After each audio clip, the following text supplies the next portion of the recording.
way for better roads. Why Saskatoon will be keeping a closer watch on its snow contractor. Warman, among Canada's most livable cities, what made the community among the top places to reside. And the student helping people ease social anxiety one TikTok video at a time. This is CTV News with Chantel Saunders. Good evening. The city may soon be watching its snow removal contractors a little closer. One councillor wants to see some changes to the way roads are maintained in the winter months, so it's the same across the city. Keenan Sorokon has more.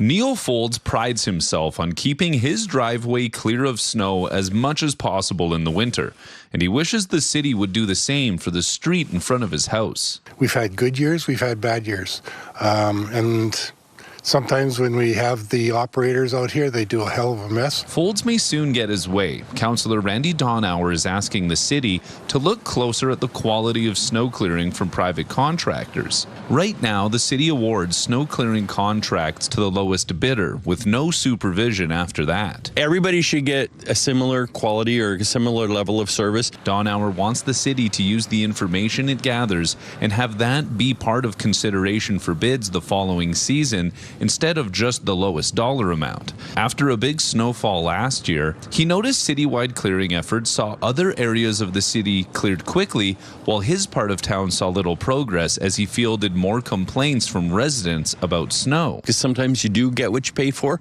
So there's certain things we buy that we specify criteria, not just lowest price. And price is one of those criteria, but it's not all the criteria. Folds is hoping a system to keep contractors accountable will prevent some annual issues moving forward. And our road is so narrow at times, if a bus is going down here, he might have to stop here to let a car go by. And Donauer feels an update to snow clearing contracts will help with efficiency and the quality of work. Because if we just continue to take low bid for everything, we're not really ever pushing for quality, and our residents are paying the price for that. Donauer's motion received unanimous support from council, with administration reporting back on its findings.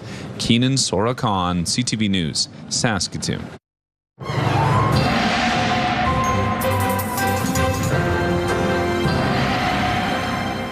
Well, Jeff, with plus temperatures in the forecast, we'll see how the roads do this week. Yeah, things could get awfully slushy, and then they get, they get frozen at night. And yeah, it's a compounding sort of situation. And of course, we certainly encourage people to clean their sidewalks. You saw that man doing a great job there. Clean those sidewalks. Get a chipper. Some ice melt or snow melt. It makes a big difference to those people trying to use the sidewalks to navigate the neighborhoods. We are navigating our way over to the map here, just to show you that, yes, we've had this sort of a little bit of active stripe of snow, this strip of snow that's sort of angled through our province from northeastern Alberta down into the Dakotas. Not adding up to a ton of snow, but there's some snow nonetheless. We expect that to taper off tonight. There's some fog patches are possible, and yes, there's still a risk of freezing rain, and we'll talk about those details later on.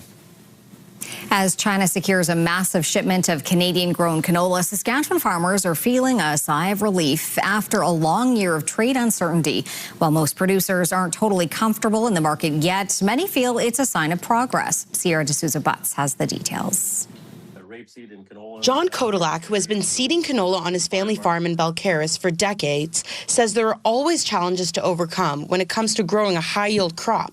But Chinese tariffs were a source of major stress, especially combined with rising costs elsewhere. When it's that kind of uncertainty, it does put stress on, and you're trying to figure out how to pay the bills and get everything done. And, the price of fertilizer, chemical has all continued to increase.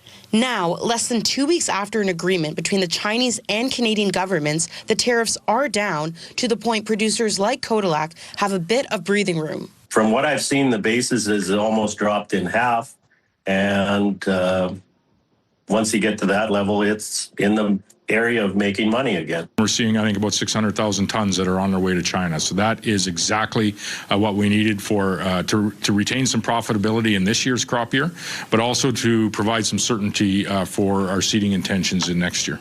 A professor of agriculture and resource economics from the UFS says the reason for the purchase was based on China running out of canola supply from other markets since imposing the tariff on Canadian agricultural products in March 2025. Their only other really viable option was Australia, and they'd put a ban on importing canola from Australia due to blackleg in Australia. So they had to lift that ban, but I think they were running out, their domestic supplies were dwindling, and they were obviously putting some pressure on the Chinese government to come up with an agreement with Canada. Although canola is taking a positive turn in the market right now, Kotelak says there's more work that needs to be done to keep it that way. Should get guys a little more happy to grow canola next summer. We could get hit again with tariffs. You never know, but it's part of the life of farming nowadays. Sierra D'Souza Butts, CTV News, Regina. The federal government has denied an application by Saskatchewan and Alberta to reintroduce strychnine as an emergency pest control basis this year. The two provinces made the request to help with population control on the Richardson ground squirrel, often referred to as gophers, in Saskatchewan. Today, the province said Health Canada's pest management regulatory agency denied the request and is asking for reconsideration as producers deal with a high population. Strychnine was outlawed by the province in 2023 after a 2-year phase-out, followed by a federal ban the next year. A forensic toxicologist took the witness stand today at a Saskatoon murder trial, now into its second week. 23-year-old Catlin Desjardins Kelly is charged with second-degree murder in the death of 48-year-old Arden Panapakisik. Last week, court heard on February 10th, 2024, police found Panapakisik slumped over a washing machine, covered in blood and suffering from a gunshot wound to the neck. He was pronounced dead at the scene shortly after. Today, the forensic toxicologist testified the victim had meth, cocaine, THC, and alcohol in his system. The Crown is expected to continue its case, calling more witnesses to the stand tomorrow. Saskatoon police are investigating 3 serious assaults they believe are connected. The first happened Saturday afternoon in the 700 block of Weldon Avenue. SPS says they were told several people forced their way into a home and assaulted a 37-year-old man. Police were then told about another person who was injured nearby. A 35-year-old man was found badly injured. Then a short time later, a 45-year-old man went to St. Paul's Hospital to be treated for his injuries. Police are working to find who was responsible. A commercial semi has been pulled off the roads. The Corman Park Police Service calling it a dangerously defective vehicle. The service says both sides of the semi's cab had been smashed out and covered with duct tape, obstructing the driver's ability to see the road and other drivers. The windshield was also severely damaged, with multiple fractures and marks blocking the view. The service says the main exterior mirror was also shattered and held in place with duct tape. The truck had been reported by an off-duty RCMP member and stopped on Highway 11 in the RM of Corman Park yesterday. It was immediately towed and taken out of service. The professional driver was issued citations under the Traffic Safety Act. 13 Sask Energy employees have been terminated after an investigation uncovered a fuel theft scheme. According to the province, the employees were indefinitely suspended following an internal investigation which centered around an internal fuel theft, mainly within its construction department, between February of 2024 and last summer. Sask Energy declined further comment, but says it intends to recover the full costs. TCU Place will have a new name next year. After a 2-decade naming agreement, TCU Financial and TCU Place have announced the deal will end on December 31st. TCU Place says this is a planned transition and creates an opportunity for a new naming partner as it helps in the planning for the new downtown event and entertainment districts. The Saskatoon Food Bank and Learning Centre is addressing childhood hunger one bite at a time. It has launched its annual First Bite campaign. The month-long initiative aims to raise money to feed local babies and toddlers in need. During the month of February, Canpotex will match each dollar donated up to $50,000. The Saskatoon Food Bank says 40% of people it services are children, adding the First Bites campaign supports the youngest and most vulnerable people. A University of Saskatchewan student is using TikTok to help people tackle social anxiety. And as Stacey Hine tells us, his message is reaching far beyond campus. Sure, people might look at you and judge for like 2 seconds, but for the most part, they've got a million other things that they got to worry about on a day-to-day basis, and you simply are not one of them. It's a reminder from Auckland, Nicolayu. Don't let fear of judgment hold you back. The fourth-year business student uses TikTok to share that message and encourage people to face social anxiety. So do what you want to do. After a year of consistent posting, he says creating the videos has helped him face his own fears. The first time I ever filmed in public, heart rate was up, sweating, nervous, scared, all those things. But at the end of the day, I think making content has allowed me to push myself in unique ways. One of those unique ways, lying on the ground in a public place as dozens of people walk by. Nicolayu says he got the idea from a book called The 4-Hour Workweek. When I first read it, I also thought it was crazy. But with enough practice and enough effort, you adjust to these environments. One of his videos has since garnered 22.5 million views, with people from around the world reaching out for advice on managing social anxiety. All of the feedback has been pretty well positive, which has been very nice to see a lot of people struggling with those same things. Nicolayu says taking drama classes has also helped him step out of his comfort zone.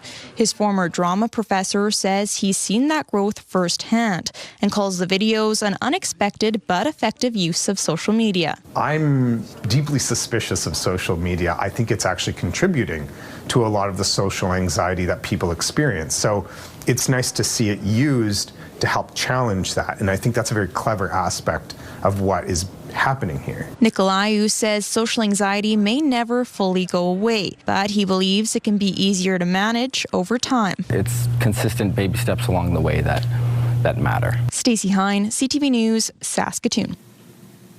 The city of Warman is flying high after major recognition from a national ranking. The growing bedroom community north of Saskatoon has made some of the biggest gains in the country over the past year, according to the list.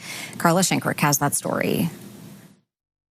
1927, we already had a plan. It's a great week at the mayor's office in Warman, with the Globe and Mail's ranking of the most livable cities being released. It's wonderful news, and see us move up 115 spots was incredible, and getting the phone call about, what are some of the things that have been happening, and we have a wonderful city. We knew that. Warman broke the top 20 spot in that ranking, one of the biggest jumps anywhere in Canada. North Vancouver tops the list as Canada's most livable city. Regina came in 7th, but dropped from last year, as did Saskatoon, which is at 15. Warman, meanwhile, is climbing fast, sitting at 19. The distinction doesn't end there. The safest city in Canada, that was a bit of a surprise, but I think it really is a community effort. This local isn't surprised. I've lived here for 28 years, and honestly, it's been a great community to live in. We brought our kids up here. We've been involved in all the community stuff, sports, and I've worked here for 28 years. Part of Warman's appeal, he says, is avoiding some of the challenges facing big cities. Maybe just the city's getting busier these last few years, and so that's pushed people outside of Saskatoon coming to Warman. The community doesn't have some of the other challenges around homelessness that larger cities are dealing with, something the mayor says they're keeping an eye on. The list takes into account things like the economy, housing, healthcare, education, amenities, transportation, and climate. The mayor also says with amenities like the recreation complex, schools, and parks, they attract young families. The average age here is 35, but they're also seeing another trend. Now the grandparents are following. Since their kids are here, they've followed through. So when they've sold farms or moved towards more of an urban place. So to give you an idea of just how popular this city has become, the population here in 2003 was just 3,500 people. Now the population is 14,700. Carla Schenkrick, CTV News, Warman. Canadian Armed Forces were in action near Prince Albert over the weekend. Jasmine Pelche on the training exercise to get troops prepared for winter conditions. On Saturday, 56 members of the Canadian Armed Forces were hard at work training, trudging through snow just north of Prince Albert. Major Ramsey Belisle says the wooded area is ideal for basic maneuver training. It's just all basic to be able to hone our skills so that we can augment the regular force or deploy or have the soldiers have the experience to deploy to Latvia. For the last 2 weekends, the Canadian Armed Forces has been conducting winter survival training for members of all ranks at the Prince Albert Range training area. although the property is no longer used as a range. In addition to the North Saskatchewan Regiment, members of the 38 Combat Engineer Regiment and 38 Service Battalion participated in a snowmobile course, chainsaw usage, and winter operations training. Captain Ryan Cresswell says the training prepares members to live outside in winter conditions. How to set up our 10-man Arctic tents and how to snowshoe, pull the toboggan, and we'll do some on improvised shelters. The training area closed in 2011 due to lack of maintenance, but the military has been working since 2019 to bring it back up to standard. B Company, we have a platoon of soldiers in Prince Albert with the North Saskatchewan Regiment. 10 minutes, we jump in the vehicles and we're out here. Belisle says the recently reopened training space still has an issue with trespassing. A lot of the activities that we're going to be doing in here, trespassing, it's not safe. The area will be used for training year-round. Jasmine Pelche, CTV News, Prince Albert. Saskatchewan's largest RV show rolled into Saskatoon over the weekend. Nearly 100 RVs were on display at Prairieland Park. The show featured everything from more compact models to luxury fifth wheels and motorhomes. Visitors had the chance to explore the ins and outs of the models. One organizer says a lot of attendees were interested to see how RVs have been updated in recent years. I think just kind of the cool, neat things they're seeing, the new looks, how sharp things are, how nice things are. We've got some really great compliments on the show itself. Like, again, just the way the display is, the team members here on the product specialists, just a very friendly, low-pressure kind of vibe, you know, just getting information. This year marks the 4th time that the show has been hosted in Saskatoon. Still to come, a Canadian First Nation faces more serious issues with its water supply. Also, a new face joins the world of Groundhog predictions. We hear from a prairie expert.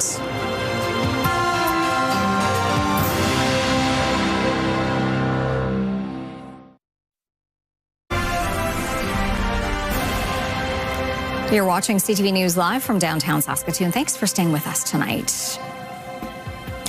A company owned by Saskatchewan-born billionaire Jim Pattison says it will not be selling a Virginia warehouse to the U.S. Department of Homeland Security, which planned to use the site as an immigration and customs enforcement facility. Jim Pattison Developments released a statement saying the transaction to sell its industrial building in Ashland, Virginia will not proceed. Last week, the company said it was not aware of the ultimate owner when it accepted an offer from a U.S. government contractor, which turned out to be ICE. The company said it only became aware of the intended use for the building sometime later. Another setback for the Northern Ontario community of Casheswan with the discovery of a parasite in the water supply. It's prompted plans to evacuate medical staff. Most residents already left after problems with the water treatment plant in January. CTV's Annie Bergeron-Oliver on the ongoing issues facing the Indigenous community. The several hundred people remaining in the fly-in community of Casheswan may soon be without medical care. The medical staff are pulling out soon, a month after a state of emergency was called in the Northern Ontario community of about 2,300 people. Once the confirmation of the cryptosporidium was in the water supply, Health Canada, I think, and their health teams decided that they have to remove their nurses out of the community. The paramedics will follow. Indigenous Services Canada says the community's nurses are expected to depart today, but that orange air will be on standby if needed. The residents who are choosing not to evacuate will have to drive about an hour away to Fort Albany Hospital for care. Roughly 370 people are still there. We're starting to make plans to get these individuals or these families out of the community. Evacuations began last month when a state of emergency was called after the community's water treatment system failed, sending sewage into people's homes and contaminating freshwater systems. Late last week, tests confirmed the parasite Cryptosporidium was found in the community's water system, the same parasite that made more than 60 people sick. It doesn't take much of this infection to ingest to actually get us sick. And the primary syndrome of this infection is a gastrointestinal syndrome. This latest incident comes after the community found E. coli in their water in 2005. And while engineers are looking at solutions, so far there is no timeline for when the water will be safe enough for the community to return. And even then, Wesley says trust in the water has eroded. It is going to take some time, a lot of time for people to regain that trust. Indigenous Services Canada says there are plans for alternative access to health care, including virtual care for residents. The department says the nurses will start returning to Saskatchewan when the community members do as well. Annie Bergeron-Oliver, CTV News, Ottawa. Another nor'easter delivered a heavy punch to Atlantic Canada. Parts of Newfoundland are expecting as much as 50 centimeters of snow. CTV's Paul Hollingsworth on another storm that hammered the region and has caused one fatality. Police in Truro, Nova Scotia say a 54-year-old woman was killed this morning after being hit by a snowplow. According to police, snow, wind, and poor visibility were factors. Private contractor was plowing snow in the parking lot and tragically backed up and struck a pedestrian who was cutting through the parking lot at the same time on foot. This is the third major storm in 3 weeks, with Newfoundland this time receiving the most snow in the Atlantic region. There's already reports in the east of the province, including parts of the Avalon Peninsula, 20 to 30 centimeters of snow, accompanied by much higher wind gusts, some of those wind gusts between 80 and 100 kilometers per hour. New Brunswick and Prince Edward Island were spared. But some areas of Nova Scotia are once again in cleanup mode. Parts of east Nova Scotia have picked up some snowfall amounts in excess of 20 centimeters, including one report at Spanish Ship Bay at 28 centimeters. Pedestrians were forced to move about on sidewalks not yet cleared, facing obvious concerns. A slip and a fall and breaking something or having a soft tissue injury. While crossing guards still must stand their post regardless of weather conditions. When it's minus 15, 16, it can be very uncomfortable, especially when there's blowing wind. This snow is starting to pile up, and with chilly temperatures in the forecast and no rain or mild temperatures in the long-range forecast, we can expect this wintry scene to stick around for some time. Paul Hollingsworth, CTV News, Halifax. Well, spring is not likely to arrive early on the East Coast. Still, groundhogs across North America have been crawling out of their dens to predict the weather on this Groundhog Day. As town criers for Willie, we're proud to proclaim no shadow he spotted, no sunshine he claimed. So once again, the crier's bell did ring. Yes, Willie predicts. Now hear this, it's an early spring! Ontario's Wyerton Willie is predicting warm weather ahead. The mayor and town criers say the rodent did not see his shadow. Nova Scotia canceled the event for Shubenacadie Sam because of the weather. According to folklore, that means an early end to winter.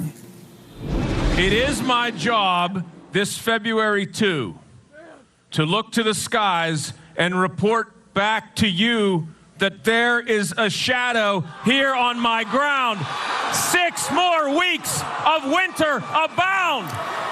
In Pennsylvania, Puxatawney Phil saw his shadow, the iconic groundhog, predicting 6 more weeks of winter. Phil is the most famous rodent forecasting the weather since the 1800s. But here in Saskatchewan, we have a new expert weighing in. Sask Polytechnic posting today about its trusted jackalope.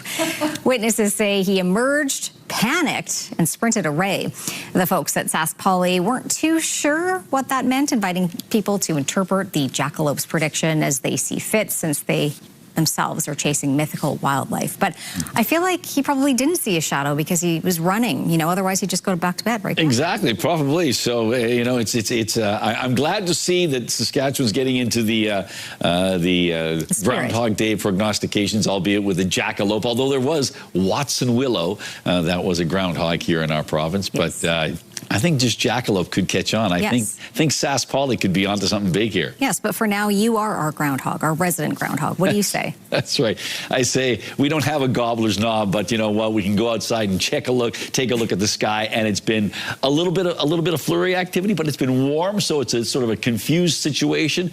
I think we've got ourselves Spring will be messy as always, and for now it's messy right now, but let's take a look. Spring is always messy because it's the shoulder season where we get a lot of snow and then there's a lot of melting, so early, I don't think so.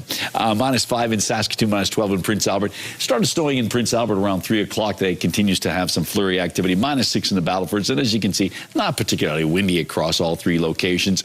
And the almanac for Saskatoon, -5 degrees for a high, so 5 degrees above the seasonal high of -10 for early February. 8 the record warm temperature in 1924. The record cold temperature -44 from 1893. And for those scoring at home, yes, the coldest day on record for Saskatoon is -50, and that was yesterday, and that still stays in place. The sun went down at 4 minutes before 6. Coming up, a Winter Classic returns to Saskatoon, the matchup that saw Riders players past and present trade in their cleats for skates.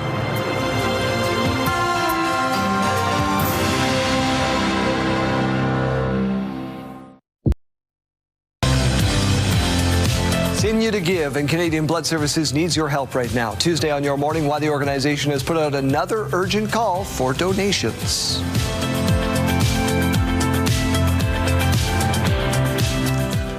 All right, well, let's take a look through the live lens of Skycam. Things look fairly placid right now. We might see some fog showing up later on, but let's take a look at the satellite and radar shot here. And we can show you that, yes, we are anticipating that the warm Pacific air is going to continue to cycle across the Rocky Mountains through Alberta and Saskatchewan. So things look, the pattern is very warm, at least for our part of the country. Colder, much, much colder for other parts of Canada, particularly Ontario and Quebec and parts of Atlantic Canada. -5 in Saskatoon right now, -12 in Prince Albert, -6 in the Battlefords.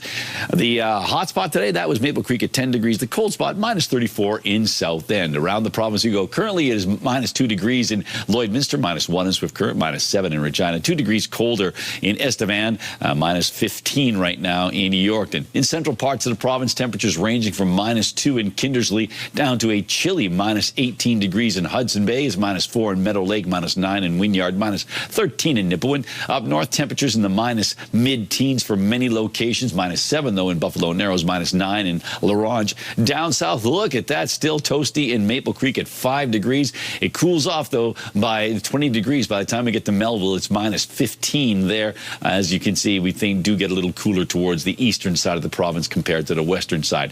Computer modeling indicating that yes, we do expect a little bit of snow to continue to slide into parts of northern Saskatchewan and eventually into parts of Manitoba. And we'll keep our eye on that rain-snow mix that's coming into parts of northern Alberta, see if that makes its way towards Saskatchewan tomorrow.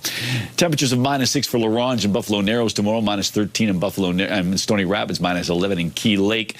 Temperatures in and around the 0 degree mark for west central Saskatchewan under cloudy skies. 7 in Maple Creek, but 2 degrees in Leader and Swift Current, 0 in Outlook. For southeastern Saskatchewan, again, basically hovering around the 0 degree mark, and cloudy or mainly cloudy skies, expecting some morning fog in Estevan. And cloudy conditions prevail in east central Saskatchewan with daytime highs above seasonal, but in and around that -2 or -3 degree mark. Overnight tonight, dropping down to -8 in the Battlefords, -2 tomorrow. We're expecting some fog patches, but they will dissipate as we make our way into the early part of the day. +4 on Wednesday and Thursday, -1 on Friday, 0 on Saturday, and close to that on Sunday. And Monday, mainly cloudy skies and -2 degrees. Prince Albert's overnight temperature dropping down to -14. There's a risk of some freezing rain in the area. Cloudy skies, -2 degrees for a high on Tuesday. Wednesday on the plus side, that's true of Thursday, -5 on Friday, and a mild weekend in store again. And Saskatoon, possibility of some fog patches tonight, and a slight chance of flurries. That's going to taper off. -8 degrees overnight, warming up to -1, so about 9 degrees above seasonal. And cloudy skies, winds out of the northwest at 20, 3 degrees on Wednesday, close to that, or a little warmer, I should say, on Thursday, a high of 5, 0 on Friday, -1 on Saturday. Big game Sunday, 1 degree and -2 on Monday.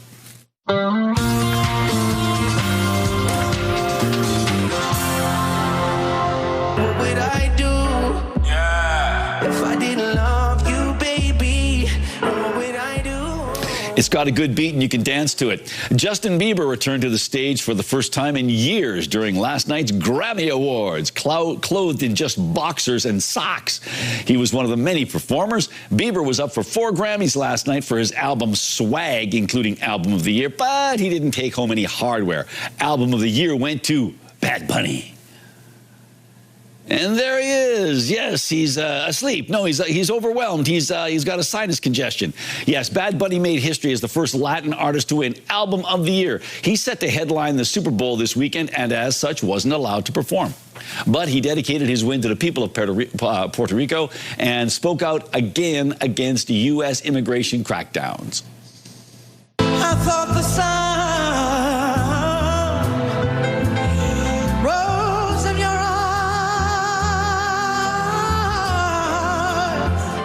Other highlights from the show included an all-star tributes to Roberta Flack and Ozzy Osbourne. Saskatoon's Joni Mitchell also won her 11th Grammy for Best Historical Album. Way to go, Joni! All right, Jeff, time for Pick of the Day. What do you have? We have a triple hit, and they're all outdoors. We're going to start off on the ice surface here. Yes, this comes to us from Sage, and this is enjoying a Saturday night shinny game in the RM of Aberdeen. That is so Saskatchewan. It's so Canadian. What a great shot. Thank you, Sage, for sharing that with us. Our next one comes to us from Cecilia, and I got a picture of the full moon this morning. So beautiful she is, and yes, we agree with you on that, Cecilia. And finally, from Larry Krause up in the Prince Albert area. Larry's a musician, well-known musician in PA and across the province. He says, "Hi, Jeff. Got this one of a sunrise Friday just west of the mighty Garden River, west of Paddockwood." That is lovely. I love those ice pillars. That's a real nice shot there, Larry. So thank you for sharing that. And if you've got a picture you'd like to share with us, please send it to cfqcnews@ctv.ca, or you can scan the QR code, and that will help you get those pictures to us. Still to come on CTV News, the Grey Cup pays a visit to Saskatoon. We take you to the Winter Classic that saw riders past and present lace up on the ice.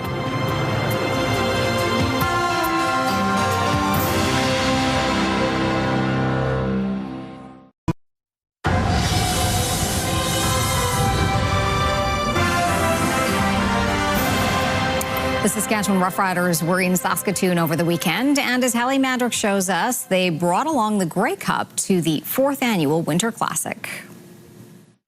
The Saskatchewan Roughriders traded in their cleats for skates on Saturday, thanks to the return of the Winter Classic. The annual event brings together rider players, alumni, and a number of special guests to face off in a hockey game, which raises money for the Saskatchewan Roughrider Foundation's mental health and literacy programs. Lowest literacy rates in Canada and high suicide rates are in Saskatchewan, so trying to do our best in our part to help fix those. And then for this weekend in this game, it's a lot of fun on the ice, a lot of fun off the ice, something to look forward to for me personally every winter. The Winter Classic is a major fundraiser for the program, allowing riders to connect with kids across the province. And it's growing every year, so we usually raise about $75,000, somewhere around that, to go back to the program, which is really good. It's a really fun family event. This year's game was particularly special as the reigning champs brought the Grey Cup along for fans to take pictures with. Being from the States, I didn't know how big of a deal the Grey Cup was, and then after the clocks finally hit zero, you got to see all the emotion kind of run down on everyone's face that was born and raised here. It meant just that much more to me to see how much it meant to everyone, like players and fans. So it was pretty cool. It was also an opportunity to see some familiar faces wear the green and white once again. It comes back to that feeling in my heart of just wanting to come back to Saskatchewan, be amongst fans and friends and old teammates, and just be able to put on the green and just kind of reflect back on those times and sort of make myself whole again. Hallie Mandrick, CTV News, Saskatoon. When we come back, a look at the latest dealings with the riders, and later a night to swing with the stars in Saskatoon.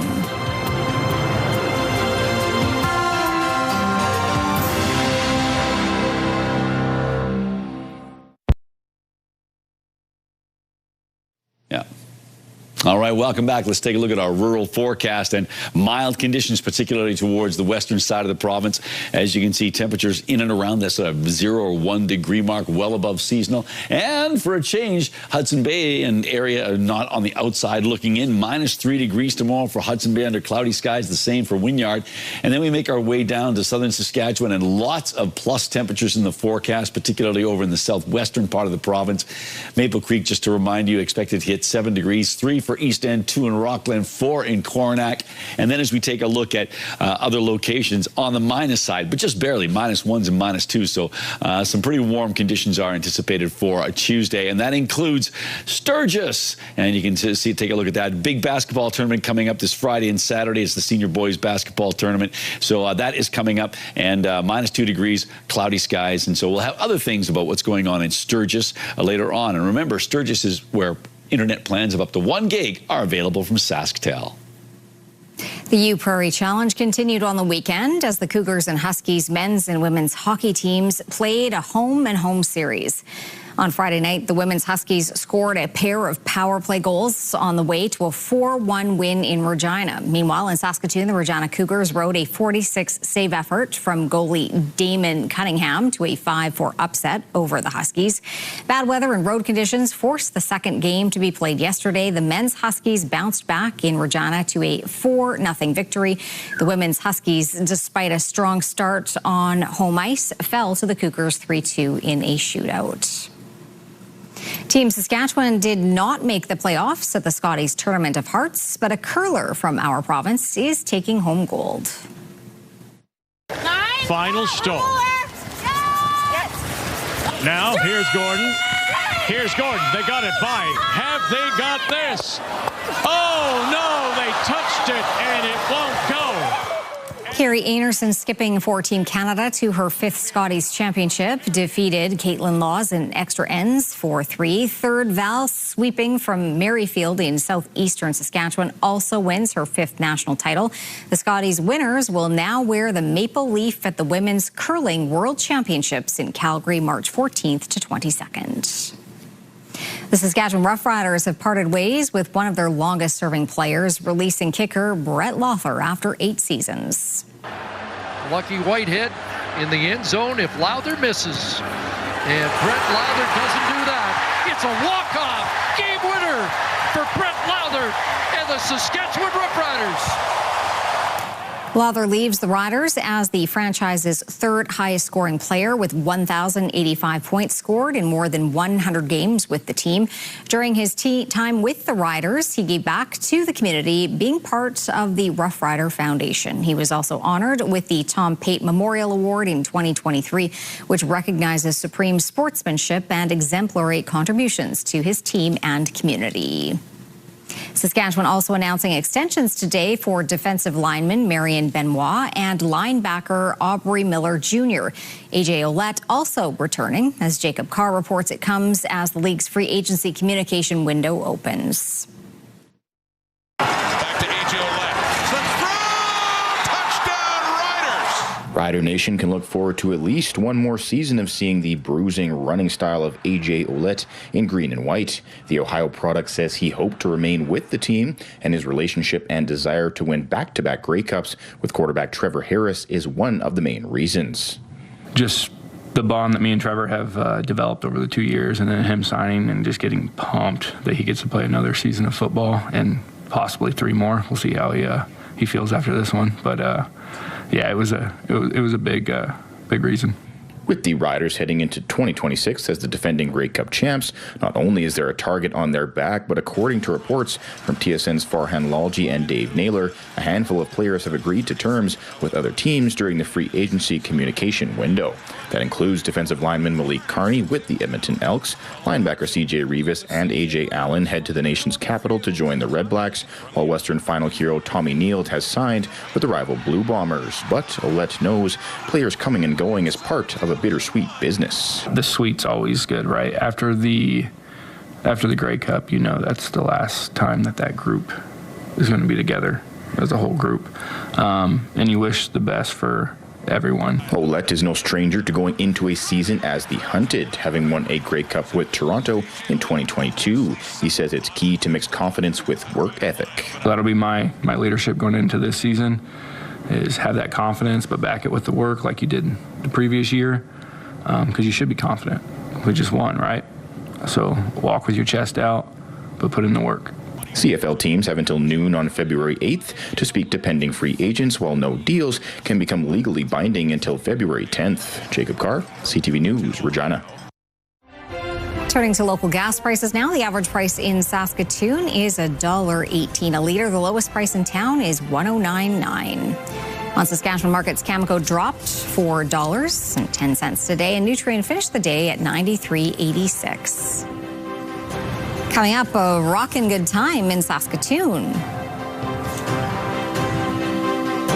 Then the swingin' good times in Saskatoon this weekend.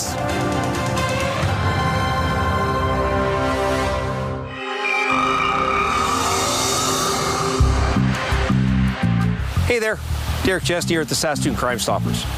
This week on Crimestoppers Unmasked, we're asking for the public's assistance in finding those responsible for a homicide that took place in the city's West End in the 400 block of Olmsted Road on the early morning hours of June 12th, 2024.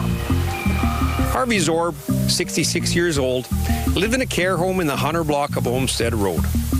Harvey had a routine he liked to follow and was often up earlier than the other residents. At 5 a.m. on June 12th, Harvey left his home before breakfast to get a drink from the 7-Eleven on Pendergrass Road. He purchased a drink at 5:25 a.m. and left the convenience store to head back home to Herbert S. Sears Park. A short time later, as Harvey made his way through the park, he was attacked. One witness saw 3 possible suspects. Harvey was brutally beaten with what police believe a T-shaped piece of metal. He was found around 6 a.m. with life-threatening injuries. Harvey received medical attention on scene and was then transported to hospital where he later died. Police, through their investigation, seized many hours of video surveillance, and they are confident that the killer and their associates are in this video. After reviewing the crime scene footage, police could see a large amount of foot traffic in and around the area of Herbert S. Sears Park that morning. Therefore, it is known that there are witnesses that have seen something that have not yet come forward. Do you have any information about this senseless and violent homicide, or who is responsible for Harvey's death? If so, please give us a call at 1-800-222-8477 or leave a tip online at SaskatoonCrimestoppers.com. We pay cash rewards of up to $2,000 for information about this crime. Tips are completely anonymous. We don't want your name, we just want your assistance. Saskatoon Crimestoppers, do your part to stop crime in our community.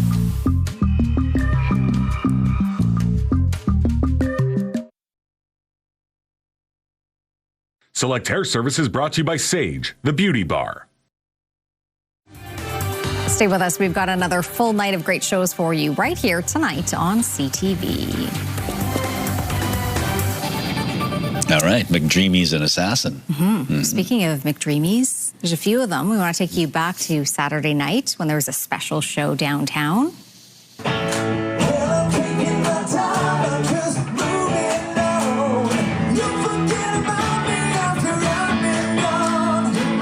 This is the Darcy Clayton Band playing at the Capitol Music Club on Saturday. The lead singer, Darcy, of course, is one of our own. When he's not on stage, he's wearing a lot of hats here at CTV, from director, audio tech to graphics, you name it.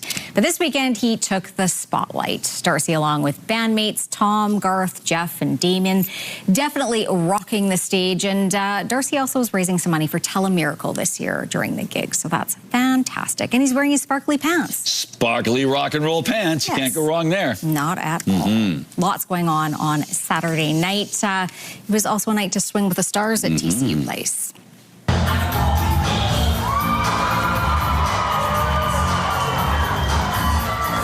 The annual Swinging with the Stars dance competition in support of City Hospital Foundation returning to the stage. Jeff was there among the panel of judges.